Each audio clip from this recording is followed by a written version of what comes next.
Non, une seconde, je compte. Alors, 3, 4.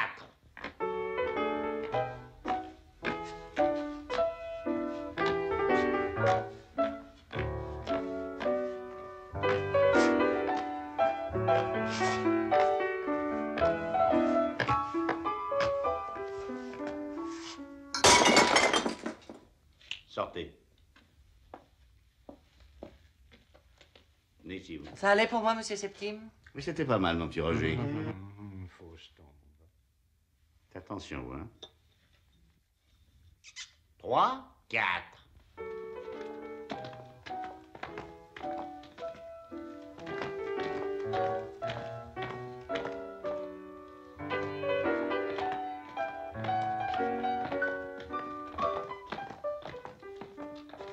Plié, tendu, la jambe et hop.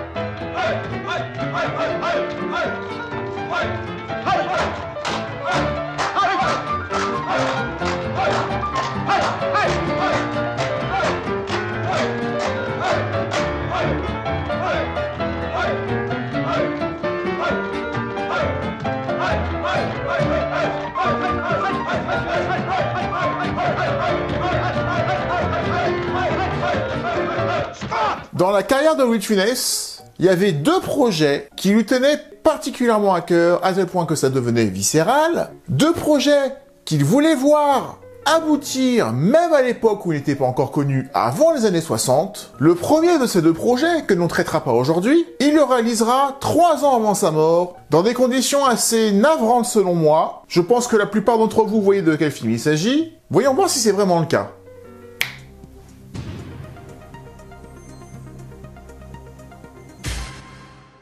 Bravo à vous! Il s'agissait de l'Avare, la fameuse pièce de Molière, qu'il sera contraint de jouer une seule fois au lieu de tous les soirs sur une scène de théâtre reconstituée en plateau. Et jamais on ne parle de vous que sous les noms d'avare, de ladre, de vilain. Il n'y a rien de plus triste, je trouve, que ce film. On en parlera un jour de l'Avare. Et il y a un deuxième sujet, mais si vous êtes un peu malin, pas comme moi, ce sera pas tellement dur à deviner, mais voyons quand même.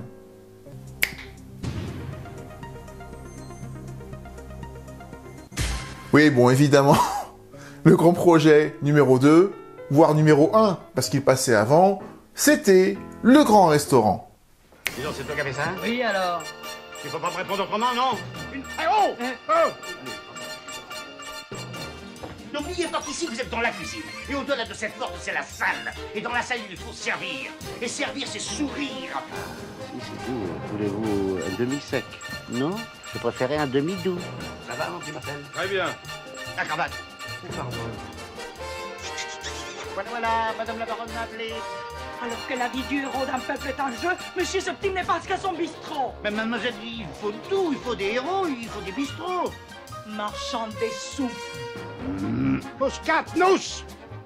Muscatnuss, Herr Müller! Mais vous appelez pas Poupette? Pardon? Vous ne vous appelez pas Poupette? Non. Alors disparaissez. Je donnerai un radis. Comment vous dites? Vous me donnerez un radis. Un radis. Souriez! C'est pas mal. Allez-y, vous, vite! Monsieur, ensuite, Et si j'ai encore une petite fin à fin, je vous donnerai un yaourt. un yaourt. Vous l'avez récupéré? Quoi? Votre tête! Oui, elle est là. Bon. Non, bon sang! Revenez ici! Je les ferai fusiller. Pour l'instant, c'est eux qui tirent, hein? J'ai déjà dit 100 fois que pour simuler le feuillage des œufs de mimosa, je voulais de l'estragon et non pas du persil. Alors, attrapez-la. Je vais vous la casser les poros, hein. Bon. Eh ben, c'est pas mal, ça. Bon, allez, à vous. À vous vite.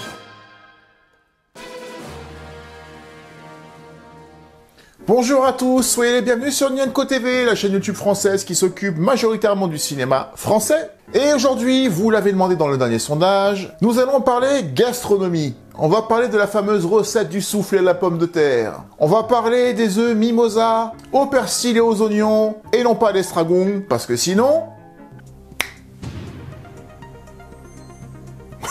Non, je déconne. Je sais pas ce que j'ai avec mes quiz aujourd'hui, c'est une idée que j'ai eue comme ça en faisant la vidéo. Et le Grand Restaurant, il est pas dans mon top 10 des films, non pas de Funès comme on dit souvent, et on ne devrait pas, mais des films avec Louis de Funès. Parce que je mettrais le Grand Restaurant dans la même catégorie que certains films type Les Grandes Vacances. Une vidéo que j'aimerais bien faire avec vous, mais j'y arrive pas parce que vous ne la choisissez jamais. Mais un jour, on y aura bien droit. Forcément, c'est mathématique. Dites-vous, vous foutez de moi, là, en ce moment, hein? Vous foutez de moi, hein? Le Grand Restaurant, Les Grandes Vacances, ce sont deux films que j'aimais beaucoup plus jeune. Ils faisaient partie de mes préférés avec De Funès, dans mon top 10 à l'époque. Et depuis, plus du tout. Même s'ils restent dans la fourchette haute des films avec Louis de Funès que j'apprécie. Pas comme certains films type, par exemple, L'Homme Orchestre, que je n'aime pas du tout. Il y en a quelques-uns des comme ça. On va donc revenir dans cette vidéo sur les différentes tentatives de Louis de Funès de voir aboutir ce projet qu'il entretient depuis longtemps et qu'il a conçu à 100%, en tout cas dans sa tête et au départ, de lui-même. Vous parlez-en au chef. Je m'en fous, moi je m'en fous du chef. Qu'est-ce qu'il y a? Ça va, mon petit Marcel? Très bien. Son film le plus personnel, le premier qu'il va coécrire, vu le résultat, on dirait pas. Et du coup, dans une deuxième partie, on parlera du film en lui-même, des anecdotes de tournage, qu'est-ce que j'en pense, qu'est-ce qui fait que ce n'est pas un film que j'apprécie particulièrement parmi les autres, il y en a des bien meilleurs. Bref, vous connaissez le refrain. Für wie viele Personen? Ça dépend, pour 6 personnes normales, ou alors pour une personne anormale, une grosse personne. Alors, Pensez avant de commencer à vous abonner à la chaîne si ce n'est pas déjà fait. C'est le plus important, c'est ultra important pour soutenir mon travail et montrer à YouTube que les vidéos que je vous propose quotidiennement sont, on va dire, acceptables, parce que YouTube n'en sait rien, il ne la regarde pas. C'est vos réactions et vos interactions qui indiquent à YouTube que cette vidéo mérite d'être vue par d'autres, ou pas. C'est vous qui voyez. En tout cas, si vous l'appréciez, pensez à mettre l'abonnement, pensez à mettre le petit like qui fait plaisir, pensez à mettre le commentaire, même si c'est pour dire « T'en vas la cruche à l'eau, qu'à la fin tu me les brises !» Et pourquoi pas mettre 2 commentaires? Soyons fous. Si vous avez envie de mettre le commentaire en 2 fois ou en 3 fois, je l'accepterai, ça remplit. YouTube n'y verra que du feu. Même si c'est pour mettre des smileys, c'est pas grave, vous mettez ce que vous voulez. Coucou, c'est moi. Oh merde. Et dans ma rubrique Contact, où vous trouverez également mon lien Instagram, Facebook, Twitter, si vous voulez m'écrire directement des messages privés, j'y réponds. Assez de pub et de blabla, on est parti pour le Grand Restaurant.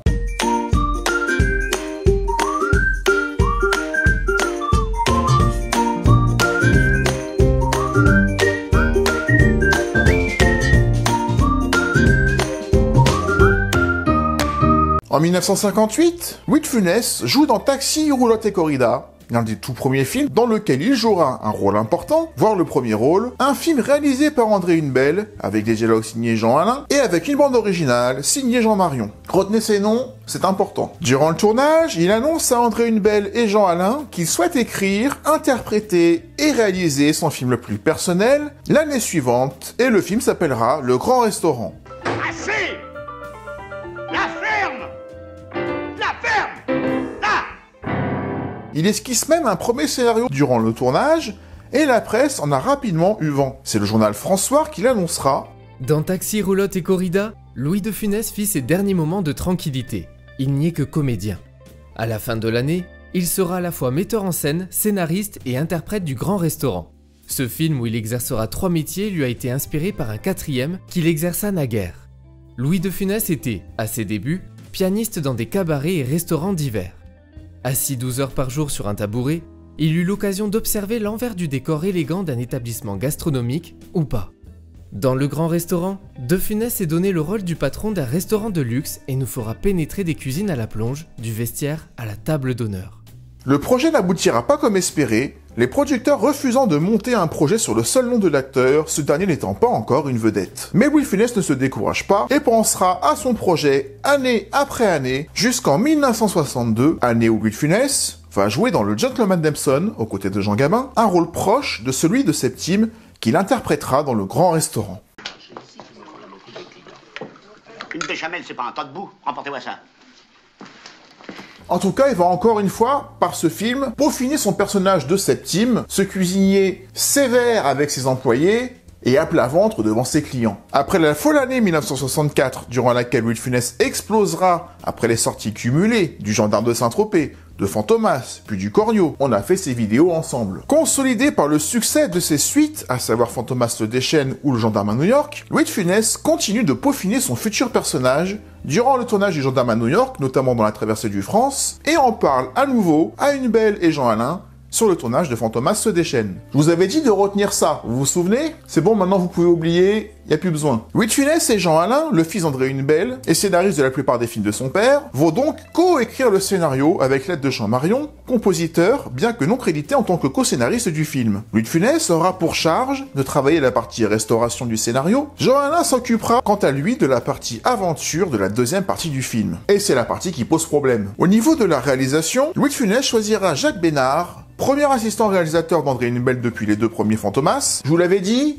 beaucoup de choses sont parties de là. Le dévolu de Louis de Funès sur Jacques Bénard n'est pas anodin. Il souhaitait quelqu'un qu'il connaissait, mais sur qui il aurait entièrement la main afin de garder un œil sur la mise en scène ou la direction d'acteur, car Louis de Funès, vers la fin des années 60, ne souhaitait plus être dirigé. On en a parlé plusieurs fois, vu que Louis de Funès sait qu'à partir de là, le public se déplace uniquement pour lui, il porte sur ses épaules la responsabilité d'un succès d'un film ou pas. Par conséquent, il n'accepte pas qu'on lui dise quoi faire si ce n'est pas efficace et s'il n'est pas sûr du résultat. Et si jamais il se rend compte qu'une scène n'est pas drôle, il va la retravailler jusqu'à ce qu'elle soit acceptable pour lui. Parce que c'est lui, encore une fois, qui endossait la responsabilité du succès du film. C'était une pression monstrueuse.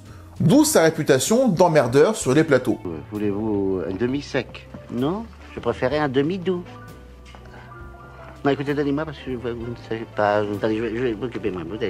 Alain Poiret se chargera de la production après avoir déjà produit les deux précédents Fantomas, tandis que le cascadeur Gilles Delamarre, cascadeur dans les Fantomas avec Rémi Julien notamment, qui commencera dans ses films, sera aussi de la partie, même si malheureusement Gilles Delamarre se tuera la même année, en pleine cascade lors d'une séquence de poursuite en voiture qui tournera mal et qui le tuera net. Gilles Delamarre s'occupera donc de la scénarisation des cascades, entre autres avec celle exécutée à Tignes dans un milieu enneigé. La route devient meilleure.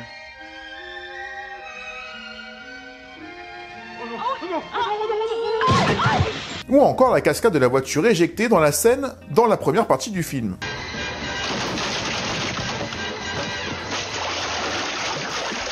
Mais c'est sur le plateau du restaurant que les problèmes majeurs auront lieu. Pas du point de vue de l'ambiance, où Louis de Funès a lui-même sélectionné intégralement son casting, que ce soit Grosso et Modo, Jacques Dinam, France Rumilly, Paul Prébois, Maria Dosa Rodriguez, à qui il avait donné la réplique dans Pouic Pouic, Valentino Valentini, Maurice Rich, Pierre Tornade, Jean Drose, Robert Dalban, Jacques Legras, Max Montavon, Jean Ozen, et son fameux Mon Dieu, et même Olivier de Funès dans son second rôle. C'est le film ultime de la De Funès team. Il manquait que Galabru et Jean Sac et c'était complet. J'oublie pas Bernard Blier, c'était leur première grande collaboration en tant que duo, un duo qui fonctionne très bien parce qu'ils s'entendaient très bien et ça se voit. Toute ma passion, c'est mon Vous n'allez reste. pas me faire croire que votre seule recette du bonheur se limite à la Charlotte pomme en l'air et à la bécasse sur canapé. Mais malgré 10 ans quasiment d'écriture dans sa tête et d'imagination de situation, Louis de Funès n'est pas un scénariste. Il a des idées de situations, de gags, parfois de dialogues, mais pas au-delà. Ça ne fait pas un film. Et le tournage commence sans que le scénario ne soit véritablement élaboré, comme ça arrive souvent quand ce n'est pas Gérard Horry ou André Hunebelle qui tournent. Je ne sais pas du tout, susceptible. C'est peut-être la poulie. À l'écriture du scénario entre Jean Alain et De Funès, ils se sont dit que les idées, comme d'habitude, De Funès les trouverait sur place. C'est une honte, vous savez que c'est une honte. Mais quand De Funès se rend compte qu'une fois la scène montée, comme la scène en allemand, il ne se passe rien, et que le réalisateur dit c'est pas grave, on continue à la prochaine scène, mais que De Funès refuse, parce que chaque scène, il doit donner son maximum, sinon il ne conçoit pas qu'un film ne soit pas parfait, en tout cas selon lui, et bah De Funès se renferme, il met ses lunettes, il s'assoit, il ne tourne plus, le tournage est immobilisé, tout le monde est dépendant de sa volonté de reprendre pour reprendre, et c'est le lendemain, quand il fait ses allers-retours entre sa maison de vacances, ou plutôt sa maison de campagne, et le tournage, à 1 heure de Paris, qui a des idées en rentrant chez lui, et qu'il invente, par exemple, ces ombres chinoises qui vont du coup aller sur son visage pendant qu'il récite la fameuse recette du soufflé à la pomme de terre. Muscatnuss! Muscatnuss, Hermelin!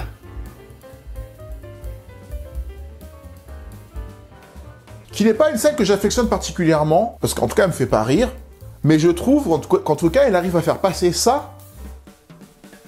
Qui peut, pendant 30 secondes, interpréter Hitler ou Hitler qui l'envahit, je sais pas ce qui se passe, tout en restant crédible, sans que ce soit de mauvais goût, même si ça m'a pas fait rire, mais De Funès n'est pas celui qui me fait oh non, quoique parfois ça arrive. Alors, attendez, prenez ça. Alors, nous recommençons. Vous servez, vous souriez, et vous partez. Ça, c'est vous, ça. Ça, c'est vous, ça. Je me dis juste que personne, à part lui, ne pourrait faire ce qu'il fait. On parle de justesse, là. Il y a soit tu es juste, même si le truc est con, mais soit tu es juste, soit tu l'es pas. Et De Funès est parfaitement juste, dans le grand restaurant notamment. Wenn Sie verstehen, Herr Müller? Ja. Auf Wiedersehen, Herr Müller.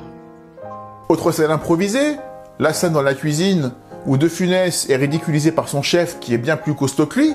De Funès va avoir l'idée de lui faire amener une caisse, tout simplement pour le faire grandir et que De Funès paraisse encore plus minable et plus petit. C'est Monsieur Septime qui veut mettre de l'estragon à la place du persil. Dans le mimosa, du persil et des oignons. Jamais d'estragon. Autrement, c'est pas bon. Ben, c'est ce que je lui disais. La scène où il est déguisé en client légèrement efféminé et très exigeant, il l'a inventé pareil en rentrant chez lui le soir en faisant la popote, comme on dit. Il s'est dit, et si jamais je testais mon personnel? Je vais prendre cette table-là. Hein? Certainement, monsieur. Oh là là. Ce n'est rien, monsieur. Je vais mettre un peu d'air, allez, parfait. Celle-ci est retenue, monsieur. Ça fait rien, ça fait rien. Merci. Aïe. Excusez-moi. Et si jamais il y avait un client chiant, qui voulait un radis, et pas plusieurs? Écoutez, vous me donnerez un radis. Comment vous dites, monsieur? Vous me donnerez un radis. Un radis. Qui voulait un demi-doux plutôt qu'un demi-sec, qui voulait changer de table parce qu'il y avait des courants d'air. Et cette scène, il l'a intégralement écrite lui-même, et il est arrivé déguisé sur le plateau tel quel sans avoir prévenu personne. Bonjour, monsieur. Et tout le monde était plié, et lui, De Funès, restait impassible. Le masque, et c'était très compliqué pour Pierre Tornade, qui du coup l'accompagne majoritairement dans cette scène-là, d'aller au bout, et d'ailleurs, le premier jour, ils n'ont pas pu tourner quoi que ce soit. Trop de fou rire, impossible de tenir les répliques, impossible d'aller au bout, c'est le lendemain qu'ils ont réussi à mettre en boîte ces scènes-là. Venez ici. C'est pas moi, monsieur Septime. Qu'est-ce que c'est? Marquez-lui les punitions. Oh non! Je Marquez-lui peux... les punitions. Allez-y. C'est exactement l'ambiance que De Funès aimait sur les tournages. Il aimait qu'on rit de ses idées en direct, parce que c'est comme ça qu'il pouvait jauger l'efficacité de ses idées, à la fois sur le réalisateur et aussi sur tous ceux qui l'entouraient. Le mon Dieu, ça aussi, ça venait de lui. En fait, toute la partie qui est très bonne dans le film, la partie dans le restaurant, c'est sa partie. Je ne vous ai pas raconté la meilleure. Vous allez encore me faire rire, monsieur le ministre. Figurez-vous qu'un jour, mon chef de cabinet... Il est drôle. Non mais attendez, voyons. Toute la partie espionnage, poursuite, enquête, c'est la partie de Jean Alain, qui était toujours en mode Fantomas, parce qu'on était en plein dans les tournages de Fantomas, et ça se ressent.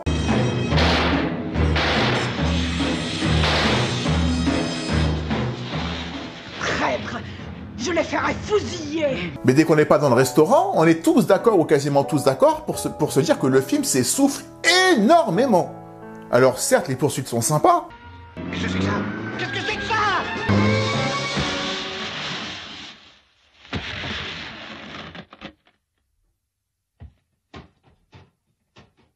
Il y a une tension. C'est sympa aussi de voir De Funès avoir un accident de voiture, être encastré dans la neige, sortir par le coffre, sauter dans la neige et ressortir plus loin. Ça a un effet un peu cartoon, un peu dessin animé que De Funès voulait pour les enfants. Mais mis à part ça, on a vraiment l'impression qu'il y a deux films en un. Et que ce n'est pas cohérent sur toute la durée. Et je pense qu'ils avaient raison. Le scénario est ultra faible. C'est un film à sketch que tu pouvais pas faire durer sur 1h30. Parce que 1h30 dans le restaurant, je ne vois pas comment ça aurait été possible. En tout cas, je n'ai pas d'idée. Ça aurait pu être un court-métrage d'une demi-heure. Mais c'est pas là qu'on attendait De Funès à l'époque. On voulait des films. C'est juste dommage que le film de la vie de Funès, en tout cas c'est ce qu'on pouvait imaginer à l'époque, celui qui voulait vraiment faire, composer, créer, tourner, filmer, il voulait tout faire parce que c'était son bébé, mais au final c'est pas parce que t'as des idées de situation que ça fait un film en entier. Être scénariste, c'est un métier, et c'est pas celui de Funès. Il est pas là le patron. Non, monsieur. Monsieur Septime est sorti. Vous devez être content. Pourquoi devrais-je être satisfait, monsieur? Donc oui, la première demi-heure est géniale. On voit parfaitement que De Funès s'est servi de ses années de pianiste pour analyser les gens, pour analyser les situations. Ça sent le vécu, ça sent l'authentique, c'est pour ça que c'est excellent. Et on s'amuse à voir tous les partenaires de Louis de Funès réunis dans une même pièce. C'est super agréable. Poupette. Mais vous appelez pas Poupette? Pardon? Vous ne vous appelez pas Poupette? Non, monsieur. Alors disparaissez. C'est génial, ils sont tous là. Mais dès que le président est enlevé, c'est le tyrolien, mais dans l'autre sens. Non, le tyrolien monte à nouveau, 590 francs. Allez, 1, 2, 3, 4, 5, 6, 7, 8, 9, 10, 11, 12, 13, 14, 15. Ou alors il est dans le bon sens, mais il se casse la gueule. 16, 17, 18, 19, 20, 21, 22, 23, c'est fini.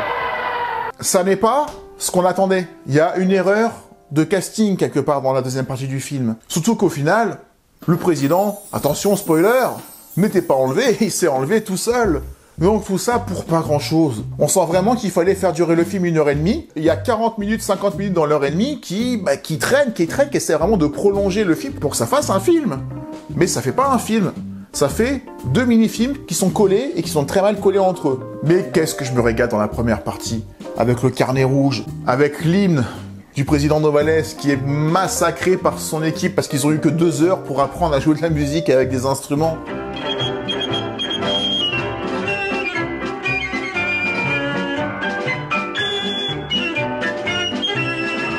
Je vous disais souvent qu'il y a 2 De Funès dans sa carrière, dans sa grande carrière. C'est le De Funès avant qu'il soit malade, après qu'il soit malade. Et celui avant qu'il soit malade, c'est mon préféré parce qu'il a cette présence physique, ce côté un peu rond, un peu enrobé quelque part, surtout de son visage, qui fait que son visage est une éponge. Et au moment où l'hymne commence à résonner dans la salle et qu'il se rend compte que c'est une catastrophe dès les premières notes, et qui se tourne dos à ses invités, qui regarde de loin ses employés en disant « Je peux pas le faire, il y a que lui qui peut faire ça », mais qui monte son carnet, et on a l'impression qu'il essaie de s'enfoncer dans le sol et qu'il voudrait bien disparaître. Il fait ça sans bouger d'1 centimètre. C'est son visage, c'est son corps en entier dont il se sert, qui te donne l'impression qu'il essaie de se cacher, qu'il a honte. C'est génial. Mais le De Funès, après 75, est incapable de faire cette simple scène dans laquelle il n'y a ni dialogue, ni gesticulation. C'est physique. Avoir les joues creuses comme ça, et voir que tu as vieilli, que tu as pris un coup de vieux et que tu es malade, ça ne prête pas à sourire ni à rire. Par contre, ça peut émouvoir. Ce qu'il fera dans des films tels que La Soupe aux choux, on en a parlé. C'est la raison pour laquelle on me dit souvent d'ailleurs, mais si tu adores autant De Funès, pourquoi est-ce que tu es si sévère avec certains films? Mais parce que j'adore Louis de Funès, j'adore cet acteur, j'adore sa façon de jouer, j'adore sa façon unique d'interpréter, j'adore le fait qu'il se donne un fond, j'adore le fait que tout son corps rentre en action, mais c'est pas un film pour autant. Le Grand Restaurant, c'est un exemple parfait, avec Les Grandes Vacances, de films que j'appréciais mais que j'appréciais moins, parce que ce ne sont pas des films complets comme l'était Les Fantomas, ou comme le sont les films de Gérard Houry, les 4. Certes, Fantomas c'est différent, le scénario était complet, mais il va le transformer pour se l'approprier et mettre Juve sous le feu des projecteurs, au lieu de Jean Marais. Donc le film était bien écrit, c'est juste qu'il va réécrire le ton du film durant un tournage. Alors que les films de Gérard Houry sont écrits et coécrits par Gérard Houry et Daniel Thompson ou Marcel Julien pendant 1 an au moins, au minimum, où tout est prêt quand tu vas tourner, et De Funès n'a plus que faire son boulot, plutôt que de chercher les idées de gars qui sont déjà bien préparées par Gérard Houry. Même s'il peut y avoir des idées durant le tournage, évidemment il y en aura toujours. Mais tous les films, style Le Grand Restaurant ou Les Grandes Vacances, ce sont des films où le scénario n'est qu'un prétexte à un De Funès show, sans aucun fil rouge conducteur qui ne soit crédible, en tout cas dans ce film-là. Dernière petite anecdote, le tournage du Grand Restaurant, dans la partie restaurant, s'est réellement passé dans un restaurant parisien qui est là, tel quel. Ils ont juste mis le nom Septime par-dessus le vrai nom du restaurant, et le nom de Septime vient d'un empereur romain qui s'appelait Septime Sévère. Septime Sévère, ça a fait tilt, parce que Septime est sévère. Voilà, ça a suffi à donner le nom. Et c'est tout ce que j'ai envie de dire sur le Grand Restaurant. Un film qui, par certains sketchs, font partie des vidéos que je peux regarder 2 minutes sur YouTube et dont je me lasse pas parce que j'adore certains passages. Mais le film, Le Grand Restaurant, le grand bébé de Funès, qu'il a monté presque de A à Z, où il a mis qui il voulait, quand il voulait, dedans, aussi bien dans l'équipe technique que dans l'écriture que dans la musique, que dans la production, eh ben c'est dommage que son bébé soit ce film-là, même si je le respecte, parce que c'est un des films, intrinsèquement, les moins aboutis de sa grande époque, 64, 75, 76, avec l'aile ou la cuisse, si on veut. Merci d'avoir regardé la vidéo jusqu'au bout, j'espère qu'elle vous aura plu. N'oubliez pas de mettre le petit like, le petit commentaire, même si c'est juste pour dire... Le canard aux 5 parfums, c'est bourré. Le canard aux 6 parfums, c'est bourré. Et on se retrouve dans quelques jours pour une prochaine vidéo. D'ici là, comme je dis à chaque fois, prenez soin de vous. Ciao.